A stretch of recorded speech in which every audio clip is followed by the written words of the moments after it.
এর থেকে আর বড় লজ্জার কি বা হতে পারে।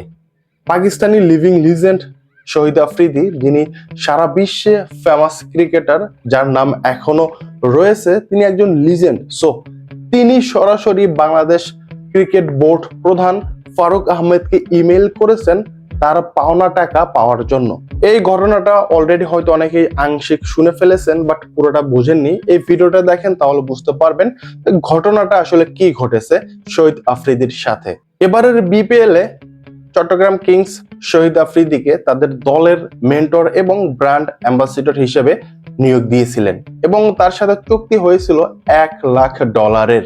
চুক্তি অনুযায়ী শহীদ আফ্রিদি বাংলাদেশে আসার পর অ্যাডভান্স $50,000 পাওয়ার কথা, সেদিকে চট্টগ্রাম কিংস তাকে পে করে মাত্র $19,000 এবং বাকি টাকাটা খেলা চলাকালীন সময়ে শহীদ আফ্রিদিকে দিয়ে দিবে, এটা চট্টগ্রাম কিংসের কর্তৃপক্ষ জানায় এবং এটা শহীদ আফ্রিদি মেনে নেয় এবং তিনি বলে ঠিক আছে দিয়ে দিন।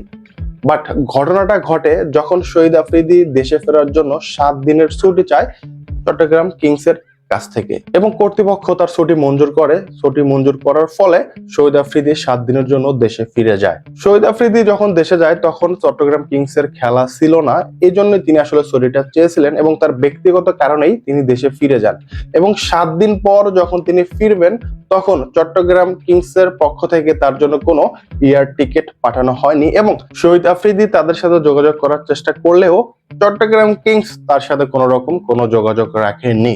এই ঘটনা নিয়ে শহীদ আফ্রিদি বারবার তাদের সাথে যোগাযোগ করতে চেয়েছেন, কিন্তু তারা কোনো রকম কোনো রেসপন্স করেনি। বিপিএল শেষ হয়ে গিয়েছে অনেক আগে এবং চট্টগ্রাম কিংস কিন্তু এবার রানার্স আপ। সো তারপরেও তারা কিন্তু শহীদ আফ্রিদির এই বাকি টাকাটা এখন পর্যন্ত শোধ করতে পারেনি। এজন্য কোনো উপায় না পেয়ে শহীদ আফ্রিদি সরাসরি বাংলাদেশ বিসিবি বোর্ড প্রধান ফারুক আহমেদকে একটা ইমেল করেন এবং ইমেইলে তিনি এই ঘটনাগুলো বিস্তারিত বলেছেন।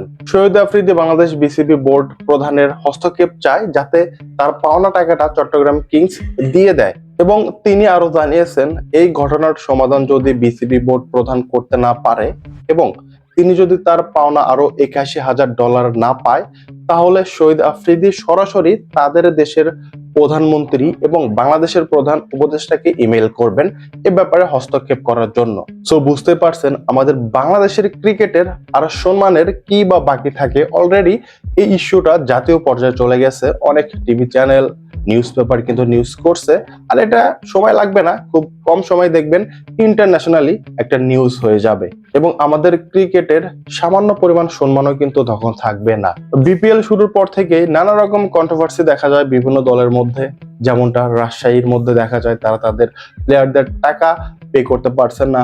অপরদিকে চিটাগাং কিংসের হোস্ট ইয়াশা সাগর, তিনিও কিন্তু তাদের চুক্তি শেষ হওয়ার আগেই তার দেশে ফিরে যায় এবং তিনি সেখানে গিয়ে নানা রকম অ্যালিগেশন এনেছে চট্টগ্রাম কিংসের উপর এবং ইয়াশা সাগর জানিয়েছেন তাকে দিয়ে যা করানোর কথা ছিল চট্টগ্রাম কিংস তা করেনি, তার থেকে আরো বেশি কিছু করিয়ে নিয়েছে। এজন্যই তিনি চুক্তি বাদ রেখে তার দেশে ফিরে যায়। যাই হোক, ইয়াশা সাগর চট্টগ্রাম কিংস এর মাঝখানে কি হয়েছে সেটা আসলে দেখার বিষয় না।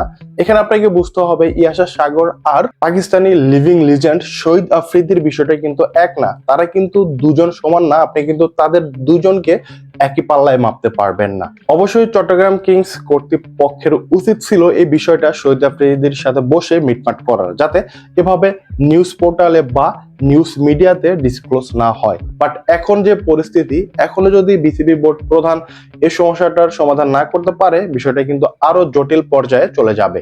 সো গাইস, এমনিতে আমাদের ক্রিকেটের যা অবস্থা, আমরা চ্যাম্পিয়ন্স ট্রফি থেকে লজ্জাজনক হার নিয়ে বিদায় নিয়েছি, তারপর এরকম নানা ইস্যু যদি চলতেই থাকে তাহলে ভাবেন বাংলাদেশের ক্রিকেট বোর্ডের মান সম্মান কোন জায়গায় চলে যেতে পারে। আর গাইস, আপনারা এই ব্যাপারে কি ভাবছেন অবশ্যই কমেন্টে আপনাদের নিজস্ব মতামত কমেন্ট করতে পারেন। কমেন্ট বক্স সবসময় খোলা থাকে।